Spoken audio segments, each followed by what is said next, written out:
rejoignent, je voudrais vous rappeler que l'interprétation est disponible. La prochaine diapositive, s'il vous plaît. Avant de commencer, il y a l'interprétation française qui est disponible. Alors, s'il vous plaît, sélectionnez votre langue de choix sous le bouton « Interprétation » en bas de l'écran. Bonjour, l'interprétation en français est disponible aujourd'hui. Veuillez sélectionner votre langue préférée sur le bouton Interpretation en bas de votre écran. Merci.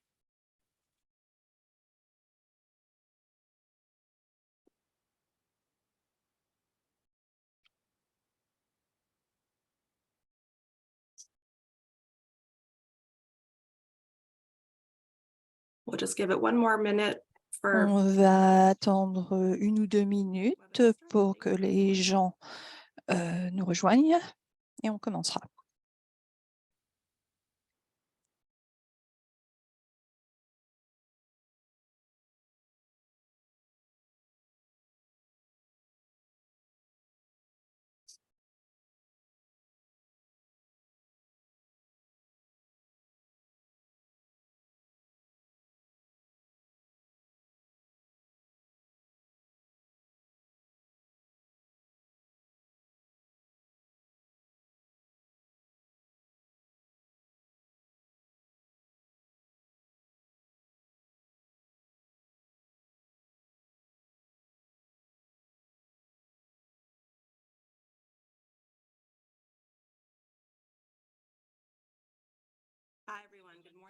Alors, bonjour à tous, bon après-midi, bonsoir pour ceux qui nous rejoignent aujourd'hui.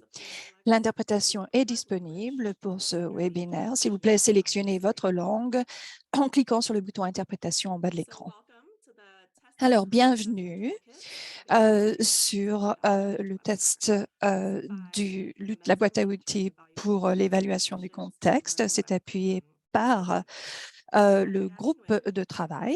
Je suis Gabi Nguyen, conseillère de politique au PRB et je soutiens le projet d'accélérateur de connaissances de Momentum. Cet accélérateur fait partie de 6 projets séparés qui sont en place. Nous travaillons avec les gouvernements, les institutions, les pays partenaires pour réduire la mortalité infantile et des mères, etc. Pour renforcer les capacités des systèmes de santé communautaires basés sur des évidences probantes pour aider la planification familiale et les services et les soins. Ceci facilite l'apprentissage, l'adaptation, le partage de connaissances pour le projet Momentum. Donc, cette boîte à outils d'évaluation de contexte a été mise en œuvre sous le MKA. Alors, nous allons introduire la boîte à outils et comment elle a été intégrée dans les initiatives d'amélioration de qualité, comment on a piloté la boîte à outils en Indonésie et en Éthiopie. Et ensuite, on va parler de l'évaluation de la boîte à outils dans les environnements à faibles ressources. Et ensuite, on parlera de recommandations clés et de prochaines étapes. Alors, j'ai l'honneur aujourd'hui de présenter ce webinaire et de modérer une discussion avec nos panélistes ici, qui comprennent Situ Nurul Komaria de GEPO Indonésie, Megan Elam, spécialiste de mise en œuvre avec Laboratoire Ariane, Adam Lindsley, chef de projet avec Laboratoire Ariane, et Megan Marks-Delany, chercheuse scientifique avec Laboratoire Adiran. Alors maintenant, je vais donner la parole à Adam. Merci, Gabi. Alors, on va commencer aujourd'hui à parler de pourquoi le contexte est important. Et on va aussi parler de ce qu'est la boîte à outils et ses objectifs. Alors, beaucoup ont peut-être bien vu que malgré nos meilleures intentions, l'intégration des solutions dans les pratiques est difficile à accomplir d'une manière durable et efficace. Donc, les boîtes à outils peuvent être transformatrices quand elles sont bien faites, mais adapter, changer les comportements est difficile. Près de 60% des tentatives d'introduire des innovations ne marchent pas. Alors, des innovations qui marchent pour un site, parfois ne marchent pas pour un autre site. Nous pensons qu'il y a ces facteurs contextuels, le leadership, la motivation des effectifs, l'expérience de l'amélioration de la qualité, basée sur des pratiques et des données prenantes. Et donc, le rôle du contexte n'est normalement pas pris en compte d'une manière adéquate. Alors, souvent, on ne s'adresse pas d'une manière adéquate à ces facteurs et cela veut dire qu'il y a des angles morts dans la mise en œuvre. Ceci est basé sur la théorie que d'aligner ces pratiques avec le contexte du site en s'adaptant à la réalité du terrain, en améliorant ce qu'on peut changer et en profitant des points forts peut aider à introduire des changements de pratiques d'une manière plus efficace. Donc, la boîte à outils de l'évaluation de contexte est une approche pour s'adresser à ces facteurs au niveau des sites, des cliniques, qui peuvent Here at Ariadne Labs, changement de pratique. Ceci a été développé ici au laboratoire Ariane. Alors, pour exemple, quand l'OMS a introduit un programme dans 60 sites en Inde, avec une stratégie de mise en œuvre, il y a eu des changements dans les pratiques. Et ce qu'on a vu, c'est que l'approche et l'outil étaient constantes, mais le contexte était différent dans chaque cas. Et quand on a examiné les données, il n'y avait pas une seule explication qui expliquait les résultats. Mais en fait, c'était une variété de facteurs, un manque de connaissances, des communications insuffisamment claires, et donc, cela voulait dire que ce site n'était pas aussi prêt à mettre en œuvre cette amélioration de qualité. Et donc, la boîte à outils veut améliorer le succès de ceci en adaptant la stratégie au contexte unique du site. Et donc, la boîte à outils évalue la capacité du site à mettre en œuvre cela en évaluant les équipes, le travail d'équipe, etc. Et ceci crée le contexte pour les interventions.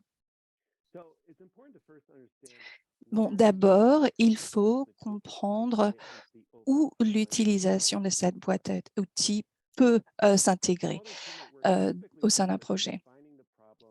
Alors d'abord, il faut définir le problème et ensuite établir les solutions. Et cette boîte à outils aide à comprendre quelle est la situation dans un site. Alors, vous pouvez modifier la solution, la mise en œuvre pour s'aligner avec la réalité. Et c'est souvent utilisé avec d'autres évaluations de la préparation du site pour avoir vraiment une vision plus holistique de ceci. Nous parlerons de la chronologie de la boîte à outils un peu plus tard, mais je voudrais rapidement parler de ses composantes. Alors, la boîte à outils comprend 3 évaluations et un ensemble de guides de conversation à utiliser pendant la mise en œuvre de ce changement de pratique. Alors, ces outils sont censés se complémenter, mais il y a une certaine flexibilité. On en reparlera, mais les outils qui font partie de cette évaluation étaient les questionnaires de préalable à la mise en œuvre et les guides de conversation. Donc, les 2 lignes en haut de ce tableau. Alors, l'évaluation de contexte remplie par les dirigeants, les travailleurs et les membres de l'équipe sont remplis à différents points. pendant la mise en œuvre. Vous pouvez aussi impliquer la population des patients dans ce processus. Et voilà une suggestion du calendrier qui pourrait être mis en œuvre. Mais comme Paul nous le dira plus tard, leur expérience a été différente de ce que l'on voit ici. Donc, l'investigation préalable, le questionnaire préalable, etc., est censé prendre place au début de la mise en œuvre, quand vous pouvez analyser les données et agir sur ces informations. Donc, l'accélérateur évalue la faisabilité, l'acceptabilité et l'utilité. Alors, les deux partenaires qui ont participé dans cette évaluation étaient Momentum Leadership National et Mondial en Indonésie, et ils travaillent sur un programme de mentorat dans les hôpitaux et une supervision facilitatrice dans les centres de santé. Et ensuite, le programme Livebox ClearCloak en Éthiopie, qui c'est à propos d'une intervention adaptative pour améliorer l'adhésion aux pratiques essentielles de prévention des infections afin de minimiser les infections du site opératoire. Alors, donc, ceci a été déployé dans 10 centres de santé dans chaque pays. Alors, je vais passer la parole à Megan qui va nous parler de l'Indonésie. Alors, merci Adam. Alors maintenant, nous allons parler de la préparation et de l'utilisation de la boîte à outils d'évaluation dans le contexte de l'Indonésie et de l'Éthiopie. Et ensuite, on parlera des résultats qui sont ressortis de cette utilisation dans ces contextes. Alors là, vous voyez la chronologie pour l'adaptation et l'utilisation de la boîte à outils d'évaluation du contexte en Indonésie et en Éthiopie. Donc, le travail sur l'évaluation du contexte a commencé en octobre 2021 et s'est achevé en juillet. Et donc, la période pilote s'est terminée en juillet. Avec les deux partenaires pilotes, avec une évaluation des sites. Comme avec la plupart de ces programmes, la pandémie, bien sûr, a perturbé la mise en œuvre de la boîte à outils et des initiatives locales d'amélioration, mais nos équipes ont quand même continué leur travail. Alors, le MKA, qui est indiqué par les boîtes roses claires, a appuyé les partenaires avec l'administration des boîtes à outils et la facilitation avant de travailler avec ces équipes sur l'analyse des résultats et la diffusion des résultats vers les sites à la fin de ceci. Donc, les informations recueillies à partir des enquêtes et des guides ont été traduites en domaine de points forts, de variabilité et de défis. Alors, les questionnaires préalables, il y a eu des rapports qui ont été générés pour les équipes ClearCup et d'Indonésie. Alors, les outils, alors on a catégorisé des points forts, là où il y avait des manques d'alignement et là où il y avait des défis. Alors, une cartographie de points chauds a été générée pour montrer à nos partenaires comment fonctionnait chaque centre de santé. Alors, le MKA a aidé les partenaires de mise en œuvre à examiner et catégoriser les résultats de la même manière pour chaque centre de santé qui participait à ce programme. Pour le résultat des guides de conversation, MKA a examiné les éléments des scores et aussi les récapitulations et nous avons examiné aussi les plans d'action qui ont été créés avec les guides de conversation pour établir quelles étaient les priorités à prendre en compte pour l'amélioration. En examinant les résultats, nous avons constaté que les outils ont démontré un fort engagement et un intérêt dans ces interventions et amélioration des interventions dans les deux programmes. Quand on a examiné les résultats de l'enquête pré-intervention, le personnel des deux sites ont été d'accord qu'il y avait un engagement très fort et que tout le monde appuyait vraiment l'objectif de ce projet. On a aussi travaillé sur différents aspects, y compris le travail en équipe. Tout le monde savait quel était son rôle et sa responsabilité et qui on pourrait avoir à faire. Et si on avait des questions de soins de santé, on a identifié aussi d'autres forts liés à la communication et à l'engagement du leadership et une prioritisation des différentes interventions d'amélioration, ce qui a indiqué que le personnel des sites ont réagi favorablement aux enquêtes au préalable et à l'intervention de la boîte à outils. Néanmoins, on a constaté des lacunes en matière de redevabilité, de perception du travail, d'amélioration de la qualité des systèmes de données et des ressources qui a pu entraver le succès dans la mise en œuvre des deux programmes. Même si les résultats des sondages ont été très positifs globalement, euh, on a choisi plutôt des réponses neutres ou négatives lorsqu'il s'agissait des questions de redevabilité, d'utilisation des données et la perception du travail en matière d'amélioration de la qualité.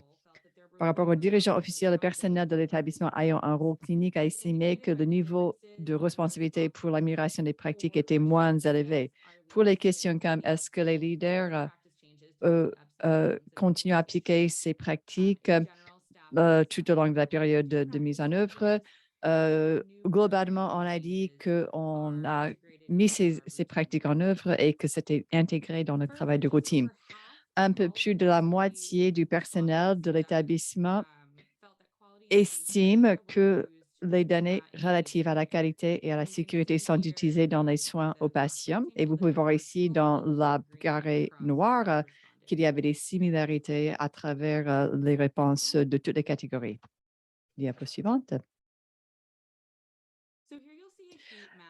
Là, vous voyez la carte thermique qui a été élaborée pour souligner les points clés à travers tous les domaines. Comme vous voyez, pour les réponses de l'enquête au préalable, pour chaque établissement, ont été comparées aux réponses moyennes, la ligne en haut, et les établissements qui avaient certains thèmes en matière de variabilité ont été codés en vert, aussi point fort en violet.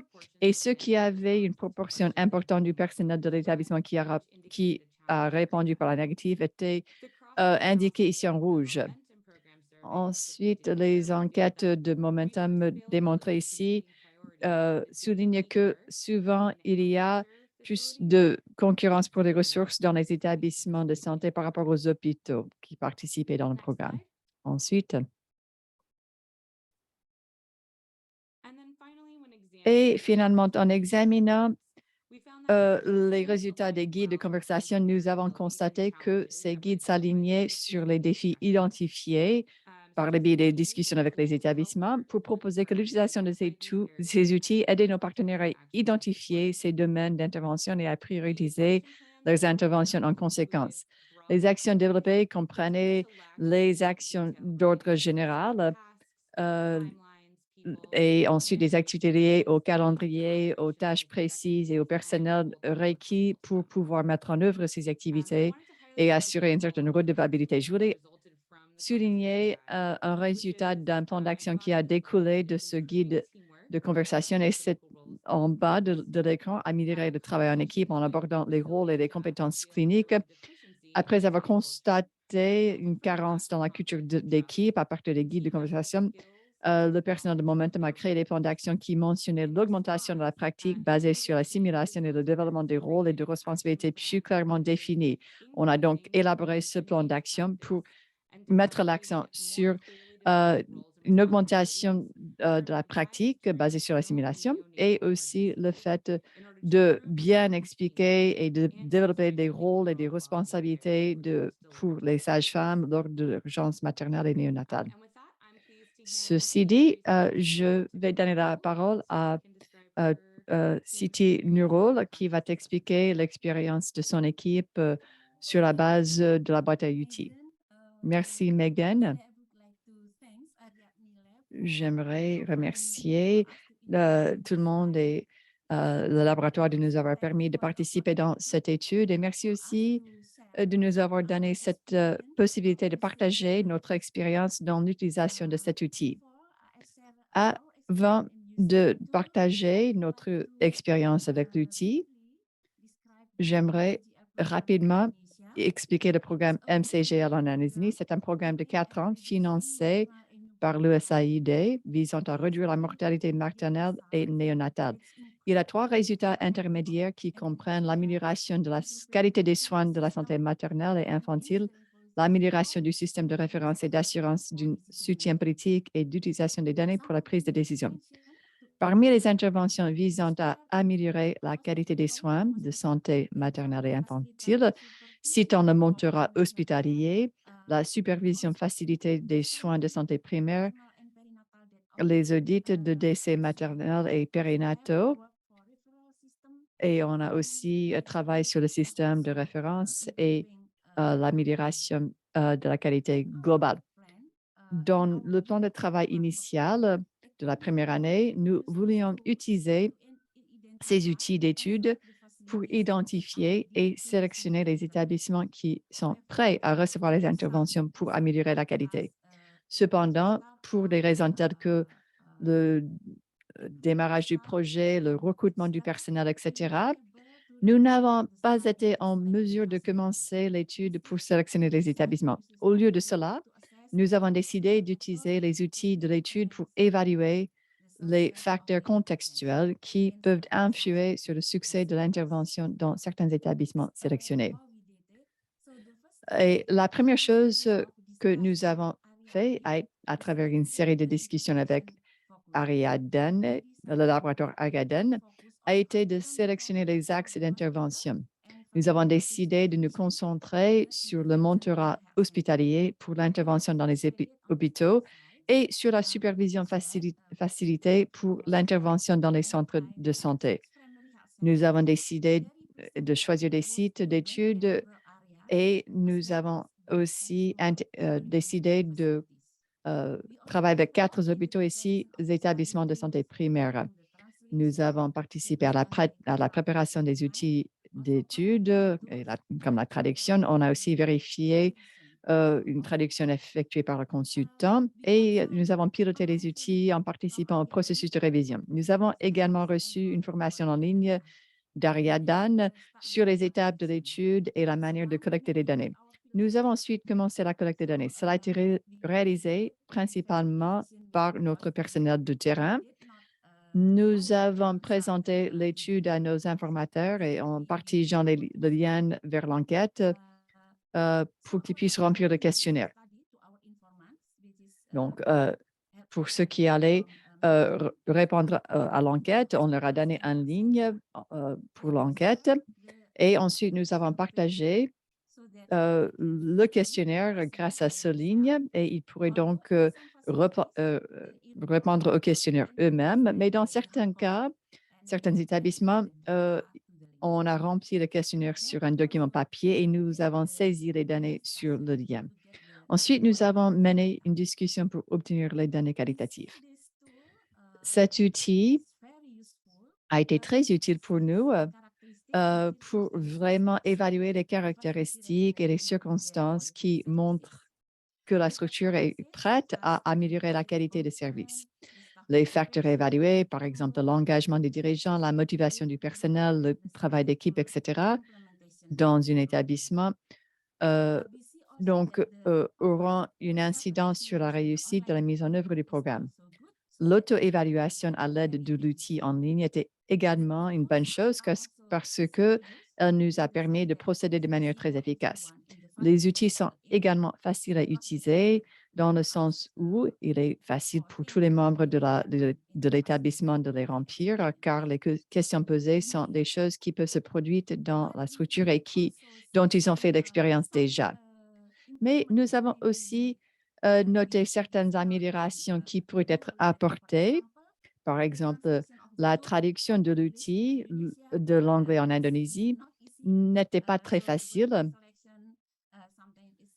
et parfois on avait quelques difficultés pour vraiment traduire les concepts ou certains termes en Indonésie. à cause des différences de langue et on ne trouve pas vraiment le mot approprié dans notre langue et dans la traduction. Ça, c'était donc quelque chose qui a parfois prêté à la confusion. Donc, pendant la période d'enquête, et pour ceux qui ont rempli le formulaire eux-mêmes, ils ont dû essayer de deviner ce que cela voulait dire. Donc, c'est pour cela qu'on a eu quelques cas de mauvaise compréhension avec l'outil même. Donc, il faut améliorer cet aspect pour être sûr que la traduction est bonne et peut-être comprise par tout le monde qui vont répondre à l'enquête.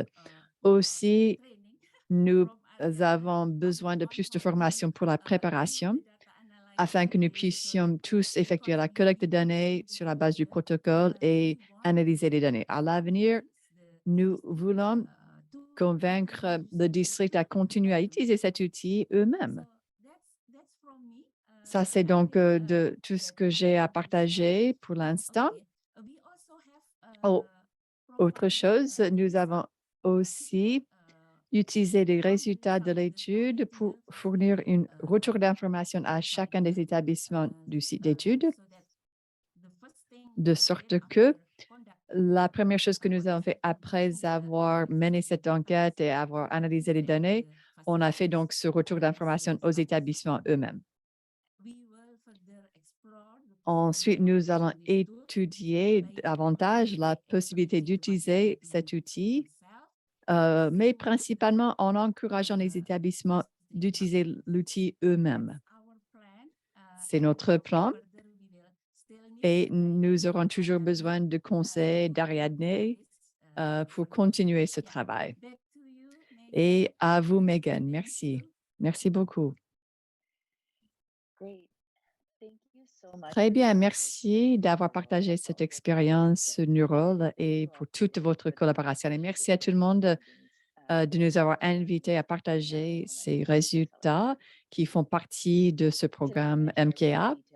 Aujourd'hui, je vais parler des détails de notre évaluation, y compris les méthodes d'évaluation ainsi que les résultats qualitatifs et quantitatifs de notre étude sur l'acceptabilité, la faisabilité et l'utilité de l'utilisation de la boîte à outils d'évaluation du contexte dans des contextes à faibles ressources. Nous avons mené une évaluation à la méthode mixte comprenant l'expérience de deux groupes de parties prenantes. Les leaders des établissements et les personnels, ce sont eux qui ont participé à la conversation et ont répondu aux enquêtes, mais on a aussi recueilli les observations des partenaires de mise en œuvre de Momentum, ceux qui ont administré les enquêtes, qui ont tenu ces conversations. Notre collecte de données qualitatives consistait à des entretiens avec les dirigeants et les personnels de l'établissement et c'était axé sur l'acceptabilité de la boîte à outils, la faisabilité. Et ensuite, on a eu des discussions de groupe avec les partenaires de mise en œuvre de Momentum et CleanCut sur l'administration de la boîte à outils, le soutien nécessaire pour mener l'évaluation de manière réussite et pour d'autres partenaires de mise en œuvre à l'avenir aussi. Pour la collecte de données quantitatives, nous avons mené une analyse quantitative de toutes les données de l'enquête de pré-mise en œuvre et on a mené des enquêtes pour les partenaires de mise en œuvre portant sur leur expérience de l'utilisation de la boîte à outils, ce qui nous a permis de donner des retours d'informations plutôt individualisés, personnalisés.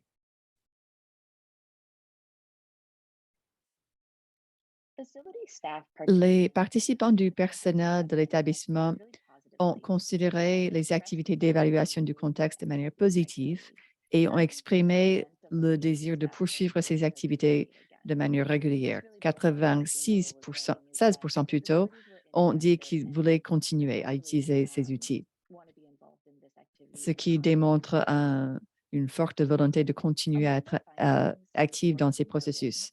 Selon les résultats que nous avons constatés, on a souligné que la valeur principale de la participation était d'identifier les lacunes et les possibilités d'amélioration et aussi pour une auto-amélioration des compétences personnelles et professionnelles en participant à l'enquête et dans les discussions après. Et quand on parlait de différents concepts et du fonctionnement de l'établissement. Donc, ils ont recommandé d'inclure plus d'effectifs cliniques et non cliniques pour avoir plus de retours et pour participer aux activités, pour avoir un meilleur point de vue sur tout, le tout. Et la majorité s'intéressait à avoir des progrès au fil du temps, donc de faire une répétition de ces évaluations.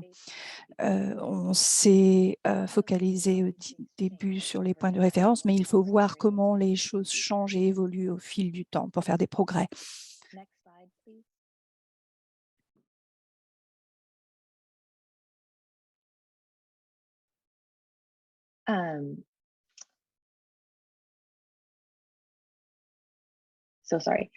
Désolée. Alors, on a demandé aux participants de nous parler des différentes parties de l'outil pour comprendre comment mieux rationaliser et améliorer la boîte à outils. Quand on leur a demandé leurs préférences, en général, ils ont préféré la discussion guidée à l'enquête. Pourquoi? Ils aimaient avoir la capacité d'aller au-delà de simples réponses, au-delà de ce qui était inclus dans le questionnaire. Et ils ont aimé aussi se rassembler en groupe pour résoudre des problèmes et pensaient que les discussions facilitées augmentaient la prise de conscience des problèmes. Enfin, le problème, j'imagine que vous le savez, c'est qu'il est difficile de réunir beaucoup de cliniciens ensemble pour ce genre de discussion. Et il y avait souvent des obstacles logistiques. Donc, c'est un problème de faisabilité.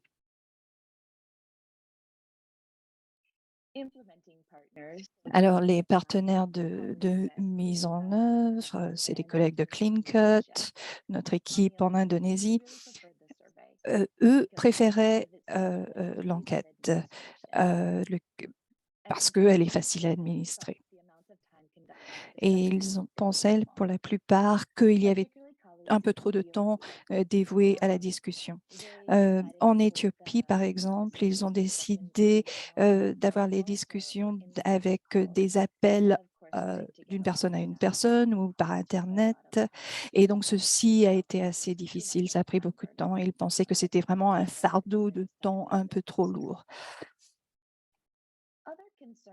D'autres préoccupations avec les conversations guidées étaient la difficulté de gérer les groupes et s'assurer que chacun pouvait parler et donner ses retours sur le contexte et de se sentir que ces personnes se sentent confortables à parler dans un grand groupe avec des personnes à un niveau hiérarchique plus élevé. Les partenaires de mise en œuvre ont noté que bien que la formation sur la boîte à outils était suffisante, ils pensaient qu'on avait besoin de plus de temps pour la pratique, pour les scores, surtout pour les guides de conversation.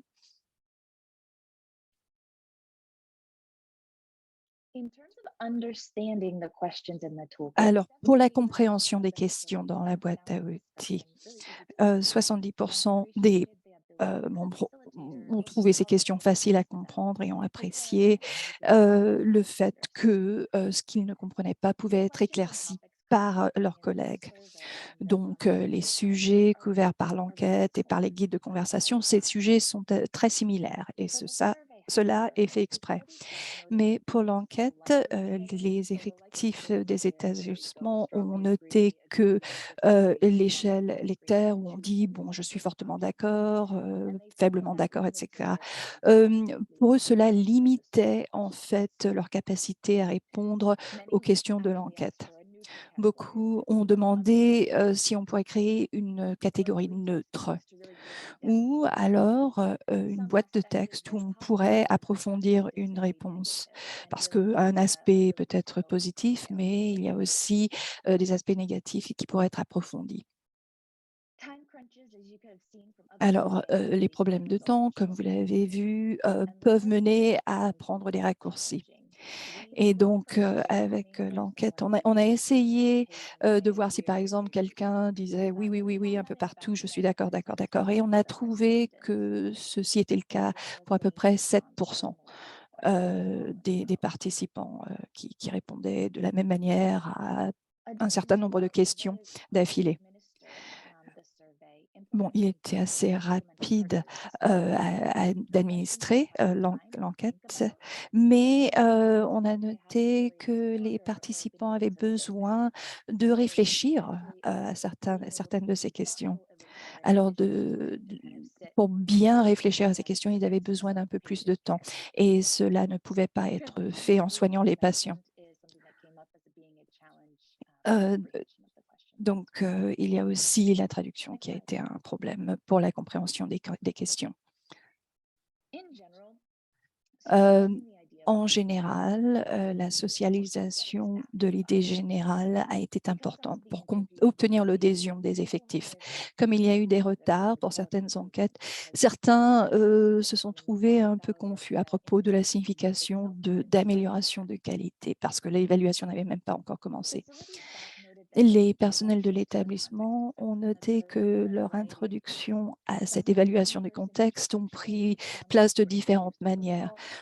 Certains, c'était des appels, des SMS ou des communications de la part des leaders, des managers de département. Donc, l'introduction pour les retours n'a pas été faite de la même manière un peu partout. Et donc, il faudrait qu'il y ait les personnels préféraient que ceci soit fait d'une manière plus exhaustive. Et donc, il y a plusieurs enquêtes, le guide de conversation, ils voudraient mieux comprendre comment ces éléments s'intègrent et quand ils peuvent donner leur retour. S'assurer que les effectifs comprennent l'objectif de l'évaluation, que c'est vraiment d'établir les lacunes.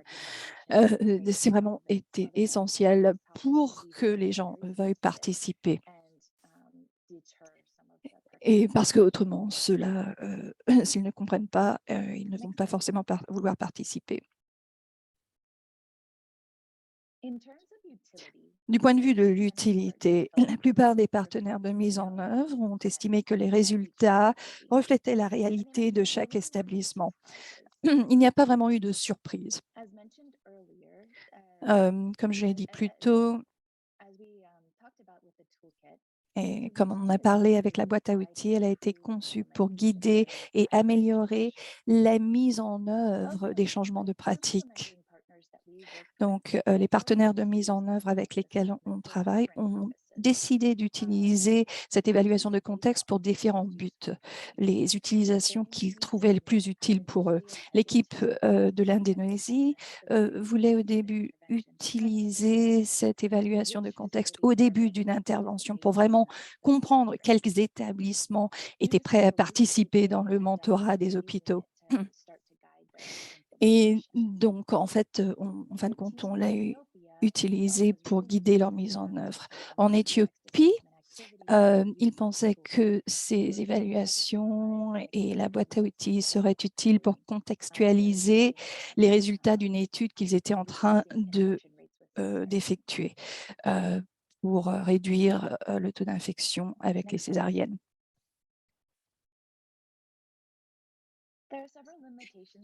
Donc, il y a plusieurs limitations à notre analyse, bien sûr.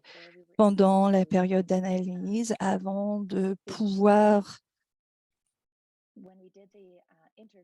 quand on a mené les entretiens, il n'y avait pas eu de retour vers les établissements individuels. Ils avaient participé dans ces activités, mais on n'avait pas terminé le cycle en leur donnant les retours. Et ça, c'est à cause des limitations de temps du programme. C'est la vie. Et ils ont aussi besoin de plus d'orientation sur l'interprétation des données. Cela a réduit en fait notre analyse d'utilité. Donc, nous voudrions vraiment examiner l'utilité spécifiquement à l'avenir. Alors, selon les établissements, le temps passé sur les enquêtes et les interviews. Ceci a pris plusieurs mois pour certains établissements et cela a un effet sur ceux dont ils se rappellent par rapport à l'utilité de participer dans cette boîte à outils. Et donc, l'analyse n'a pas pris en compte toutes les caractéristiques des personnes répondant à l'enquête et cela a limité certaines de nos interprétations. Alors, je veux vous remercier pour votre participation et de m'avoir écouté. Alors, je vais repasser la parole à Adam pour parler des recommandations. Merci, Megan. Alors, sur la base des résultats du pilote, nous avons formulé des recommandations clés pour améliorer l'acceptabilité, faisabilité et l'utilité de la boîte à outils d'évaluation du contexte.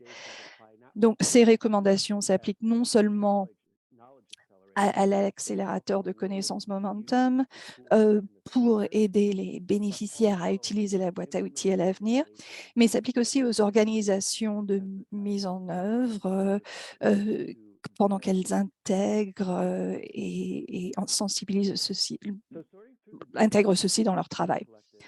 Alors, en examinant les données que nous avons recueillies, nous avons été heureux de constater qu'il y avait des perceptions généralement positives de la valeur de la boîte à outils.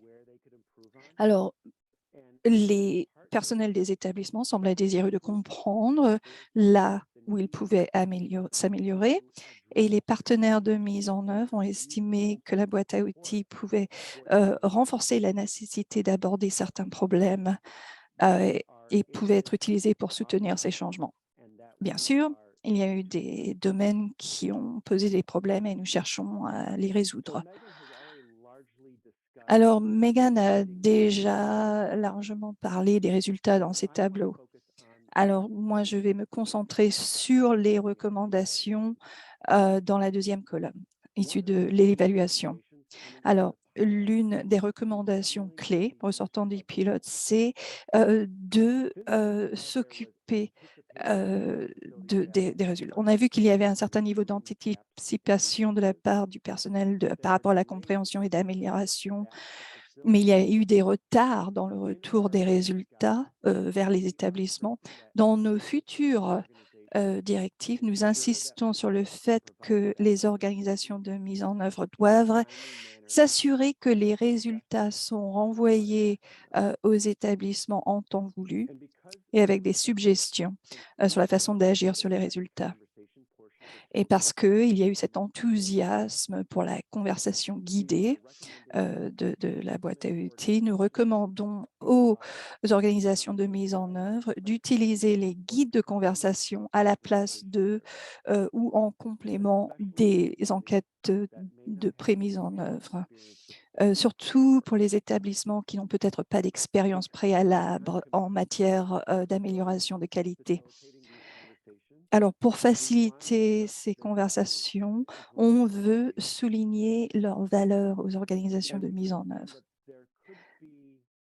On comprend qu'il pourrait y avoir certaines dynamiques qui existent, qui pourraient influencer ce qui est partagé pendant ces conversations guidées. Alors, les organisations de mise en œuvre devraient envisager de proposer des discussions séparées pour les dirigeants et le personnel pour pouvoir promouvoir la transparence maximale. Alors, pour améliorer l'acceptabilité de la boîte à outils, il y a quelques recommandations que nous proposons. D'abord, il faut que les outils soient bien socialisés. Et donc, une orientation plus complète sur l'évaluation du contexte et les concepts d'amélioration de qualité permettrait de dissiper toute confusion sur l'objectif de l'évaluation du contexte. Nous avons les ressources pour améliorer la communication, pour communiquer quel serait le genre d'action et de résultats qui pourraient ressortir de ces évaluations. L'autre changement que nous avons fait, c'est de simplifier les questions. Megan l'a dit, il y avait eu des questions, des concepts qui ont été mal compris. Et donc, nous voulons continuer à apprendre et adapter les questions dépendant de différents facteurs et en gardant la fidélité de l'outil. Afin d'améliorer la faisabilité, les recommandations sont concentrées sur l'administration de la boîte à outils et la formation. Nous n'aurons pas forcément un accès fiable à l'Internet, donc proposer l'option de compléter les enquêtes sur papier, c'est aussi un élément important pour pouvoir élargir l'étendue de la boîte à outils. Aussi, à cause du temps qu'il faut pour mener des entretiens individuels et des discussions individuelles, nous ne recommandons plus cela dans l'avenir, sauf s'il y a certains facteurs importants qui pourraient permettre d'avoir des données plus utiles par le biais de cette méthode. Finalement, investir les ressources et le temps nécessaires très tôt dans le processus sur l'interprétation et l'opérationnalisation des résultats pourrait avoir aussi des effets d'entraînement. Et nous sommes préparés aussi à aider à faciliter cet aspect.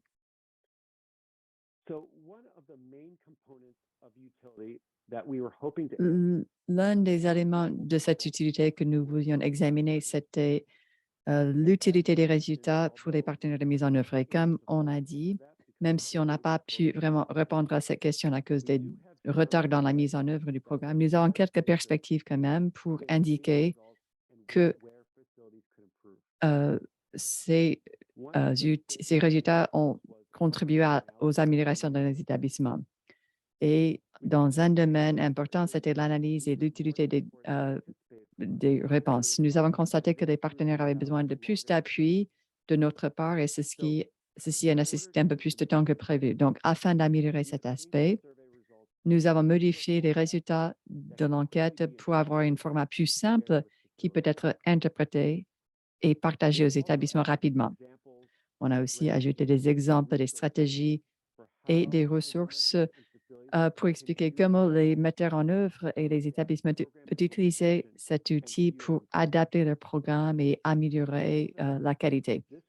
Nous pensons que c'était un élément essentiel qui manquait auparavant et le fait de pouvoir expliquer le et pourquoi de ces résultats et qu'est-ce que je devrais faire avec ces résultats va aider les établissements de pouvoir continuer à utiliser la boîte à outils de manière plus indépendante.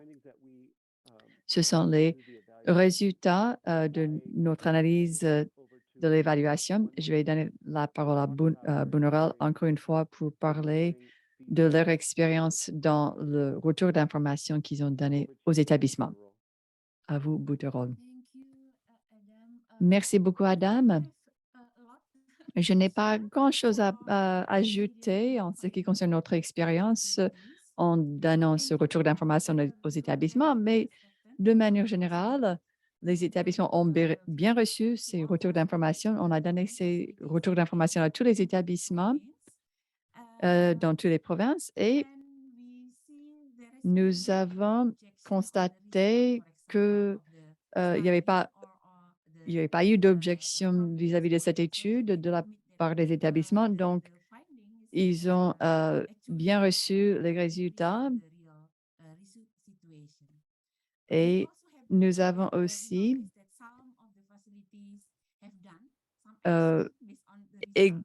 analysé les résultats de certains établissements, par exemple pour les ressources qui manquaient en termes de données qu'il fallait partager. Par exemple, nous avons remarqué que certains établissements ont déjà pris des actions sur la base de cette étude. Aussi, nous avons donné ce retour d'information aux établissements et dans ce processus, on a obtenu certaines précisions ou clarifications et même certaines corrections des mauvaises compréhensions que j'avais notées auparavant. Ils ont dit, oui, non, ce n'est pas ce que nous avons dit. Et ça, c'était peut-être parce qu'on avait mal compris la question ou l'enquête. Donc, c'est ce que nous avons remarqué dans ce processus de retour d'information aux établissements. On n'a pas donné ce retour d'information à un public plus large, mais nous avons l'intention de faire cela et de disséminer ces outils et les résultats de l'étude à un public plus large pour améliorer nos interventions. Et nous espérons pouvoir faire cela dans notre prochaine réunion de dissémination qui va être une réunion avec différentes parties prenantes et c'est là où nous pourrons expliquer l'utilisation de cette étude pour améliorer la qualité des soins dans les établissements. Merci, Adam. À vous la parole. Merci, Bunurol, pour cela et pour ces apprentissages que vous avez partagés de votre programme en Indonésie. Nous allons maintenant avoir une période de questions et réponses. Je vois qu'il y a déjà des questions dans le chat. Je vais donc les regrouper parce qu'il y a certaines questions qui sont similaires. Et ensuite, on pourrait continuer à poser des questions lorsqu'elles seront posées dans le Q&A et dans le chat. Il y a certaines questions déjà qui ont déjà eu des réponses que je vais lire après pour nos francophones et pour que les interprètes puissent interpréter, mais je vais commencer pour l'instant avec les questions sans réponse. Pour nos panélistes, il y a beaucoup de questions sur la chronologie recommandée pour mettre en œuvre ces outils et le timing pour la mise en œuvre de ces outils. Donc, commence avec cette première question. Combien de temps faut-il ou est-ce qu'il a fallu pour mettre en œuvre cela pour chacun des établissements sur le terrain? Et quelle est votre recommandation pour un calendrier idéal pour l'utilisation de l'outil et ensuite pour le partage de l'outil avec les établissements?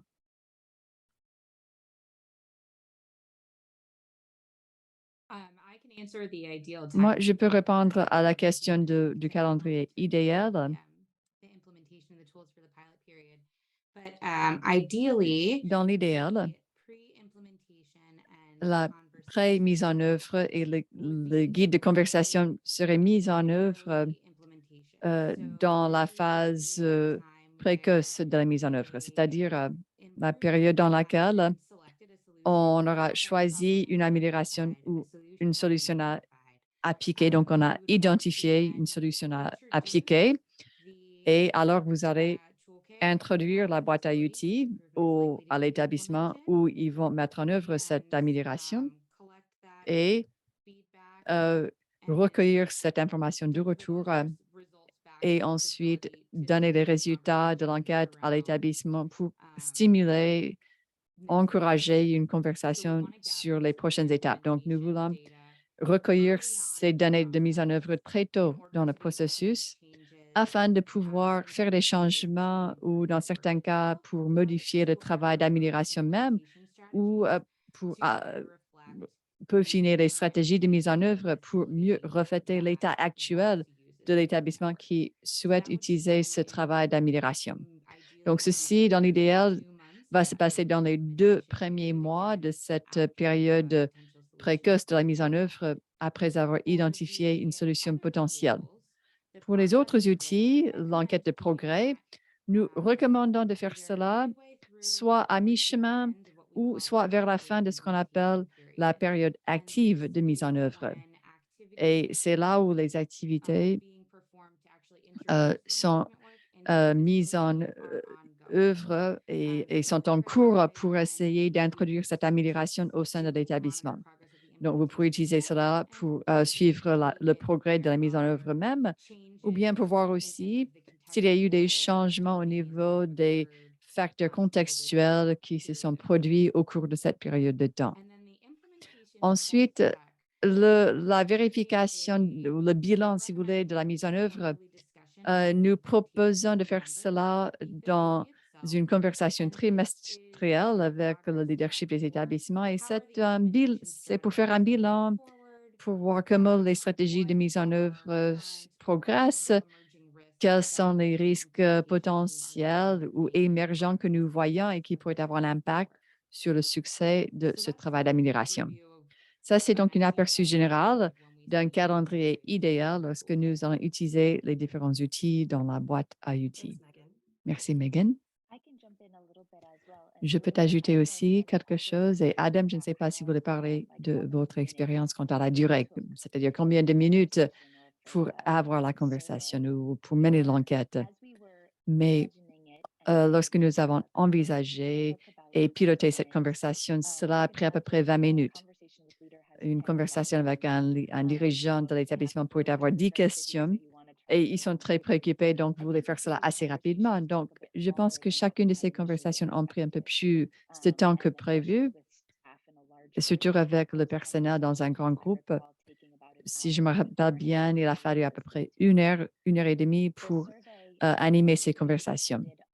Pour l'enquête, cela dépendait vraiment de la et quand l'enquête a été administrée, mais normalement, on pourrait faire l'enquête dans l'espace de 15 minutes à peu près. Évidemment, certaines vont prendre un peu plus de temps pour répondre aux questions ou peut-être certains concepts ne seront pas tellement familiers et ils vont prendre un peu plus de temps. Euh, Bruel, est-ce que vous voulez ajouter quelque chose? Non. Même chose en Indonésie. Nous avons constaté la même chose. Ça n'a pas pris tellement de temps pour remplir les enquêtes en ligne. Et pour la conversation, les discussions, à peu près une heure, oui, ou une heure et demie, oui. C'était le temps moyen qu'il a fallu dans notre cas. Mais pour le retour d'information, oui, on a eu quelques retards pour pouvoir donner ce retour d'information à certains établissements ou sur certaines activités. Et donc, parfois, dans certains cas, on ne suit pas vraiment une chronologie idéale pour donner le retour d'information. Et donc, on a dû improviser parfois et trouver le moyen le plus convenable pour donner cette information. Quand il y avait déjà une réunion ou lorsqu'il y avait une visite à l'établissement à d'autres fins et on a profité de ce temps pour donner le retour d'information aussi. Ça, c'est la situation en Indonésie. Merci. Merci, Brunel. Et c'est une bonne question, en fait. Et je pense qu'il serait utile de aussi mieux savoir à quel point il était facile d'intégrer ce retour d'information dans les réunions déjà prévues. Est-ce qu'il était difficile d'ajouter ces sujets ou ces conversations dans le cadre de ces réunions déjà programmées et ces réunions régulières déjà programmées dans les établissements? Non, on n'a pas vraiment eu des difficultés pour faire cela, pour les intégrer ou pour combiner, si vous voulez, ces deux aspects. euh, Lorsqu'on avait déjà programmé une visite dans un établissement, par exemple, pour vérifier les données, parce qu'on fait aussi une collecte de données routine des établissements. Donc, on a pu profiter de ce temps aussi pour transmettre le retour d'information. Oui, donc ce n'était pas tellement difficile de combiner les deux activités. On peut donc profiter de nos ressources et maximiser nos ressources. Oui, merci beaucoup. Je vais donc sauter à une autre question ici. Ce n'est pas dans l'ordre qu'elles étaient posées, mais j'essaie de regrouper les questions qui sont similaires. Vous avez parlé de la dissémination, le plan de dissémination des résultats de l'évaluation. Est-ce que vous pouvez aussi parler un peu plus de qui est votre public? Qui est-ce que vous essayez de cibler avec la dissémination de ces résultats? Ce qu'on a fait, c'est de donner des retours du côté de l'étude. Donc, nos 10 établissements seulement. Nous pensons convaincre le gouvernement local d'appuyer l'utilisation de cette boîte à outils à l'avenir. Et nous pensons de les convaincre avec la dissémination de continuer à utiliser cet outil. Non, bien sûr, nous pensons que nous allons améliorer l'outil mastering the tool ourselves et de before pouvoir mieux, en fait, maîtriser l'outil nous-mêmes avant de le disséminer au bureau du district, au gouvernement local, mais nous pensons faire cette diffusion bientôt, mais on ne sait pas encore exactement quand. Mais donc, nous allons contacter le bureau du district et travailler pour les convaincre de l'utilité de cet outil. Merci, très bien. Et comme vous avez le micro, je vais passer à une autre question à propos de la mise en œuvre, de la continuation de la mise en œuvre des outils. Alors, allez-vous réappliquer les outils en Indonésie pour voir si vous pouvez obtenir encore plus d'informations utiles ou poursuivre le progrès par rapport au plan d'action pour en fait faire ressortir des orientations pour des activités à l'avenir? Oui, alors à cause du temps que nous avons, à cause des retards dans la mise en œuvre de notre intervention, on n'a pas vraiment utiliser les autres éléments. Donc, nous avons utilisé le guide de conversation, mais pas d'autres éléments. Donc, certains des établissements, au moins un établissement a demandé quand il y aura en fait l'aspect des progrès sera diffusé. Quand est-ce que nous allons passer à cet aspect du progrès et continuer le processus? Mais par exemple, pour les autres établissements, l'utilisation de ceci pour les autres établissements, voilà ce que nous allons passer par ce gouvernement du local, ce bureau du district. Et donc, ce ne sera pas nous, MCGL, mais ce sera le bureau de santé local et par les établissements eux-mêmes. C'est très bien que vous essayez d'institutionnaliser l'utilisation de l'outil. Alors, je vais maintenant poser des questions à l'équipe de recherche. Donc, il y a eu un éclaircissement, une question à laquelle on a répondu, par exemple, à la différence entre les réponses entre les pays. Alors, on demande s'il y a eu des différences entre les réponses à propos de comment les prestataires de services répondent en Éthiopie par rapport à comment ils ont répondu en Indonésie. Est-ce que vous avez vu des différences entre les expériences des deux pays? Il n'y a pas eu de de différences notables au niveau des pays du point de vue des questions. Il y a eu quand même des différences distinctes entre les populations des pays. Alors, ceux qui ont répondu en Indonésie, pour la plupart, étaient des femmes. Et cela représente en fait la focalisation sur la maternité, les activités de santé maternelle là-bas. Mais en Éthiopie, c'était surtout une équipe chirurgicale, de chirurgie alors, ils essayent de réduire les infections des sites d'opération de césarienne. Alors, c'était pour la plupart des hommes. Et donc, on a vu donc que la population qui répondait au questionnaire était différente dans chaque pays. On a quand même noté aussi des différences entre les dirigeants et les effectifs, surtout à propos de la qualité du travail d'équipe, le respect pour le travail, la connaissance des responsabilités. Alors, on a vu des différences entre les rôles, mais en fait, elles étaient quand même assez similaires entre les deux contextes. Merci. Alors, une autre question pour vous, Megan ou Megan Blam. Elam. Pourriez-vous décrire les plans pour décentraliser les rapports ou les recueils de données pour que les partenaires de mise en œuvre puissent mieux contrôler les données ressortant de l'outil? Alors, c'est une bonne question. Ça, c'est un travail qu'on vient d'entamer ici à Ariadne. On a une plateforme en ligne d'apprentissage où on vient de créer la première itération, en fait, d'intégrer ces rapports, ces enquêtes sur cette plateforme d'apprentissage où les utilisateurs pourrions y avoir accès indépendamment.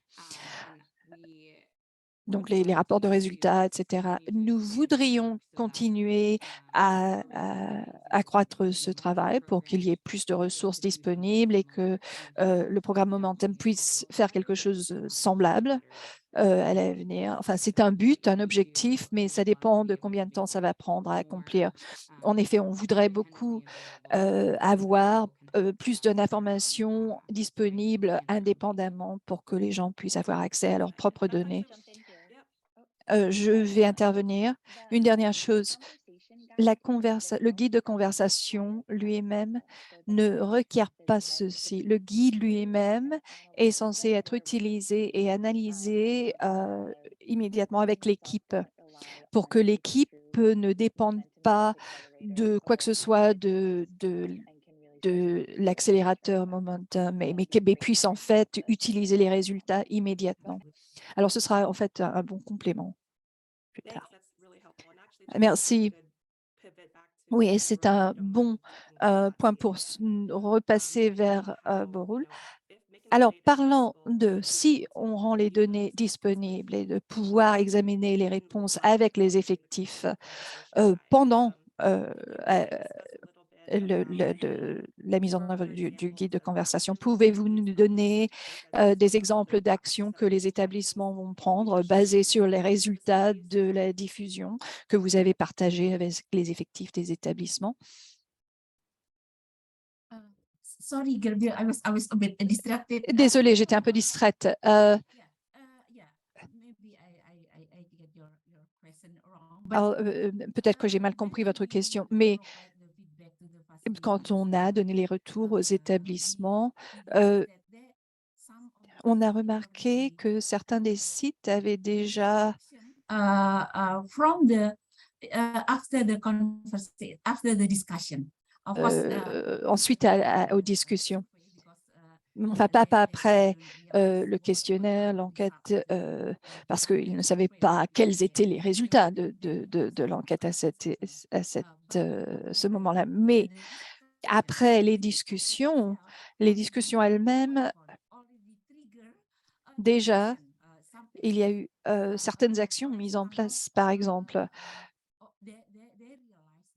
et ils ont réalisé que, nous n'avons pas d'ordinateur pour le partage des données, par exemple, ou alors on n'a pas d'équipement et il nous manque de l'équipement. Alors, à partir de ces discussions, même avant qu'il n'y ait de retour à propos des discussions, ils ont commencé à penser à des actions. Alors, quand on leur a donné quand on a donné les retours, on a entendu en fait que certains des établissements avaient déjà agi basé sur le processus. Ah, ça c'est merveilleux.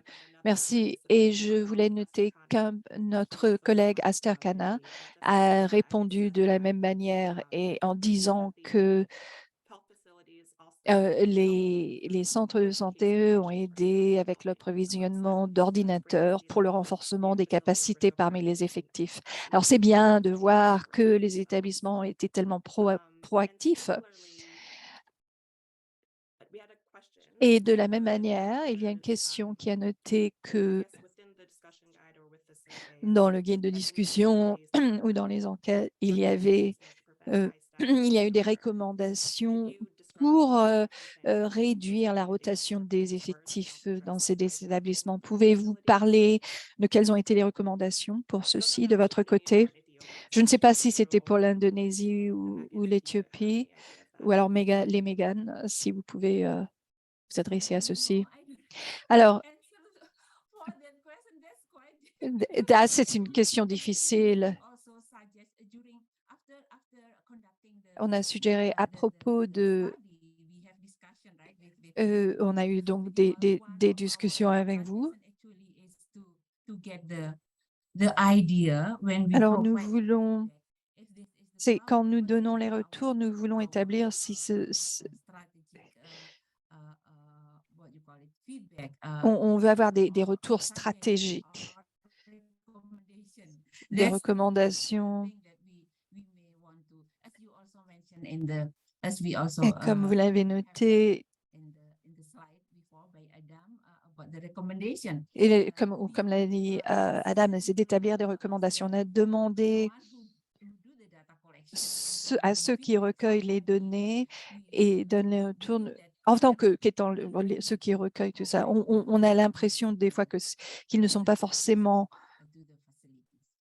prêts à donner les suggestions aux établissements. Yeah, Sorry, not answering your question. Sorry for not answering your question. No, that's Désolée that's de understandable. n'avoir pas vraiment répondu à votre question. Pour ajouter quelques éléments, je pense que la boîte à outils d'évaluation de contexte va soulever beaucoup de questions au sein d'un établissement. Et il n'est pas nécessaire de dire « Oh, on a besoin d'une réponse pour chaque élément ». On a vu ça dans beaucoup de contextes. C'est un défi à travers le monde, la rotation du personnel. Mais en mettant en œuvre un programme de mentorat, s'il y a beaucoup de rotation du personnel, de départ, pour que le programme soit plus durable, est-ce qu'il y a une bonne fréquence de formation? Comment est-ce qu'on aide les gens à s'intégrer? Ce n'est pas seulement une question d'arrêter la rotation du personnel, le départ des personnes, parce que ce n'est pas forcément ceci à quoi on s'attaque. C'est vraiment une question de, bon, on sait que les infirmières, il y a une rotation d'à peu près 2 mois. Alors, comment est-ce qu'on va s'adapter pour ne pas trop s'appuyer sur une infirmière qui va peut-être nous quitter? Ou alors, comment est-ce qu'on profite de ceci? Est-ce qu'on peut en fait diffuser d'une manière naturelle ces informations à travers ces départs? Alors, c'est vraiment une idée de réfléchir aux choses qui naturellement prennent place dans le contexte de ces établissements et comment ceci pourrait avoir un effet positif ou comment on pourrait adapter nos actions pour que nos actions deviennent durables. Merci. Alors, une autre question. Je voudrais comprendre à quel point les résultats de l'évaluation pourraient être utilisés pour établir des architectures pour les établissements en général. Bonne question. Et je pense que du point de vue de la recherche, et l'équipe d'évaluation de contexte s'intéresse beaucoup à ceci. J'espère que nous allons continuer à utiliser ces outils, à en apprendre de la part de nos partenaires qui utilisent ces outils, d'avoir plus de données qui vont nous aider à établir ces analyses de prédiction basées sur ces facteurs contextuels pour établir lesquels sont les plus grands moteurs du succès de la mise en œuvre. Et à travers ce travail, nous pouvons nous pensons pouvoir établir plus de prédictions par rapport aux établissements qui sont plus probables d'avoir du succès.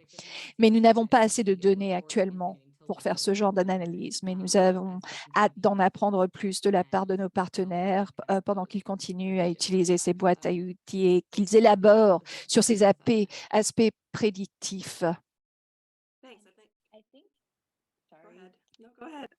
Je pense que d'autres organisations de mise en œuvre, les organisations ne peuvent pas forcément être vraiment globales, mais ces choses sont cohérentes à travers différentes interventions. Les organisations de mise en œuvre, par exemple, des changements de pratiques qu'ils établissent à travers différents établissements, de comprendre les retours de la part des établissements qui ont besoin de tel genre d'appui ou d'un autre genre d'appui.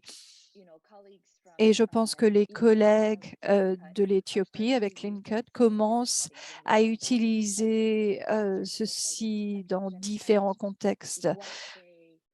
Par exemple, alors, quels facteurs contextuels, par exemple, au Rwanda, pourraient se relier à ce qui a été établi en tant que résultat en Éthiopie et faire évoluer les pratiques pour avoir une meilleure allocation des ressources?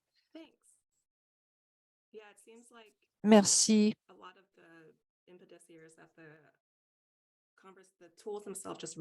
Je pense que, en effet, les outils encouragent la conversation sur des sujets sur lesquels les effectifs n'ont pas le temps de réfléchir en général. Et donc, les participants des établissements ont en large apprécié ce genre de réflexion. Et ça, c'est vraiment un changement de comportement. Notre dernière question est intéressante. Pour les réponses des établissements, pourriez-vous parler de comment ces réponses ont reflété comment la boîte à outils a été déployée par rapport en lien, en comparaison avec l'utilité? Alors, combien de ceci a été influencé par la mise en œuvre? Donc, les résultats des enquêtes eux-mêmes ou des questionnaires? Non, les résultats de l'évaluation. Par exemple, les groupes de discussion, les entretiens avec les effectifs et comment ils ont perçu en fait l'utilisation de l'outil. C'est comme ça que je comprends la question, mais c'est une très bonne question. Je pense que c'est les deux.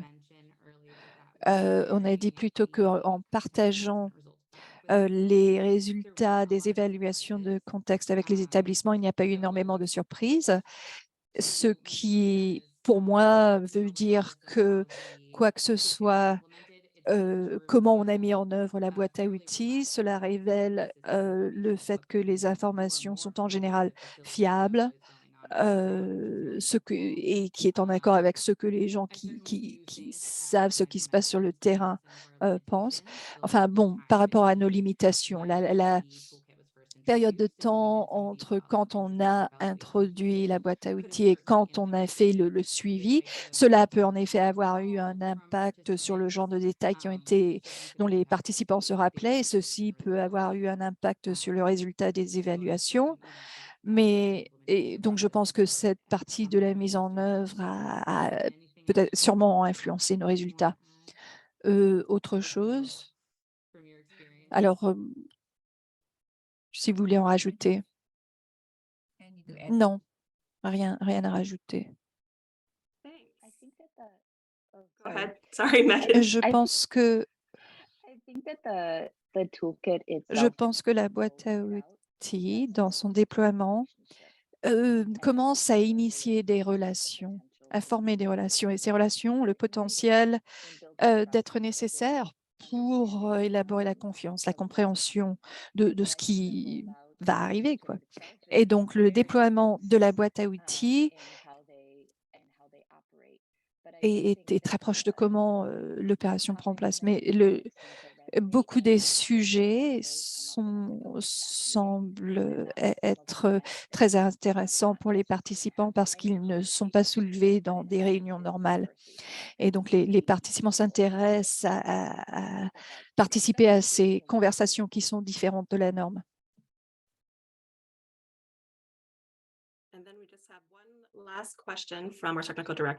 Une dernière question de la part de Laura, notre directrice technique. Alors, revenons sur une question précédente à propos de l'utilisation de la boîte à outils et le développement possible d'archétypes d'établissements.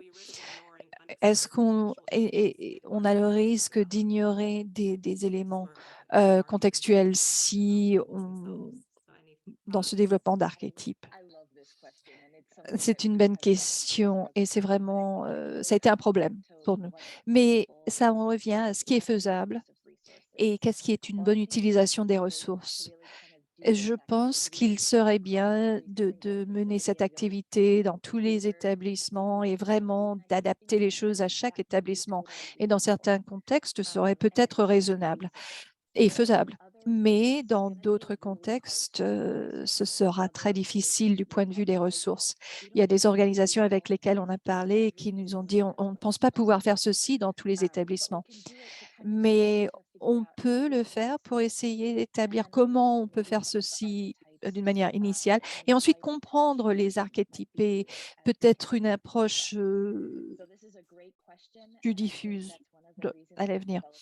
Et donc, voilà pourquoi on a développé une boîte à outils avec des questionnaires, des enquêtes qui peuvent utiliser et des groupes de discussion qui peuvent utiliser d'une manière ou d'une autre. Ce n'est pas une seule chose.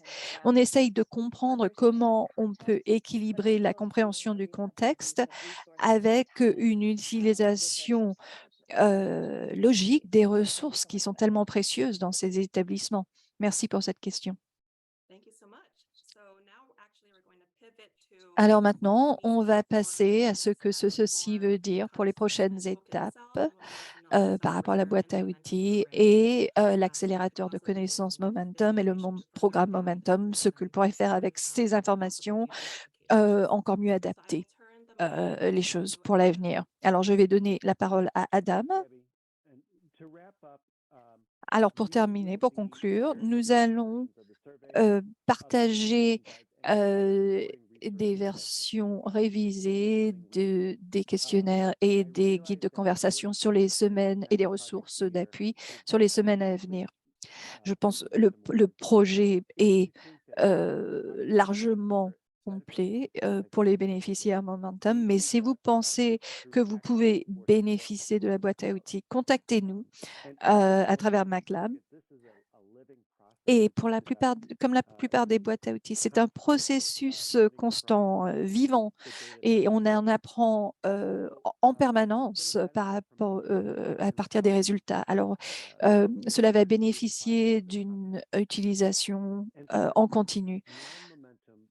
Et pour les organisations qui ne font pas partie de Momentum, vous pouvez contacter Megan et Lam pour obtenir plus d'informations. Et maintenant, de retour à Gabi. Alors, on va partager certains de ces outils avec nos partenaires sur cet appel. Alors, merci à tous ceux qui nous ont rejoints aujourd'hui. Alors, on vous enverra plus d'emails à propos des ressources et du partage d'informations. Et je vais vous soumettre un petit questionnaire à propos du webinaire et vous trouverez le lien pour y répondre dans la boîte de chat. Si vous pouvez prendre 2 minutes avant de vous déconnecter pour répondre à ce questionnaire. Et bien sûr, contactez-nous si vous avez des questions ou des commentaires à propos de comment cet outil peut être utilisé dans votre organisation. Merci.